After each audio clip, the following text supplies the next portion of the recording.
যুক্তরাষ্ট্রের মিশিগান রাজ্যে ঘটে গেছে ভয়াবহ বিমান দুর্ঘটনা। বাথ টাউনশিপের এক ফাঁকা ক্ষেতে বৃহস্পতিবার সন্ধ্যায় বিধ্বস্ত হয় একটি ছোট বিমান। বিমানে থাকা ৩ জন আরোহী দুর্ভাগ্যজনকভাবে কেউই বেঁচে নেই।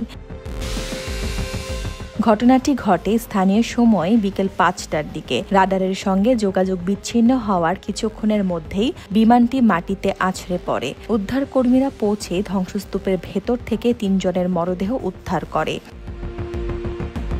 একটি প্রচণ্ড বিস্ফোরণের পর কালো ধোঁয়ায় আকাশ ঢেকে গিয়েছিল। মনে হচ্ছিল যেন কোনো সিনেমার দৃশ্য। তবে এখনও প্রকাশ করা হয়নি নিহতদের পরিচয়। ফেডারেল এভিয়েশন অ্যাডমিনিস্ট্রেশন এবং ন্যাশনাল ট্রান্সপোর্টেশন সেফটি বোর্ড যৌথভাবে তদন্ত শুরু করেছে। বিমানটি ছিল মেক্সিকো নিবন্ধিত হকার ৮০০XP, যা ব্যাটল ক্রিক থেকে উড্ডয়নের পর অল্প সময়ের মধ্যে উচ্চতা হারিয়ে বিধ্বস্ত হয়। দুর্ঘটনার কারণ এখনো অজানা, কিন্তু ৩টি প্রাণের নিভে যাওয়া আরও একবার মনে করিয়ে দিল আকাশপথের নিরাপত্তা কতটা অনিশ্চিত। দেশ সময় নিউজ ডেস্ক।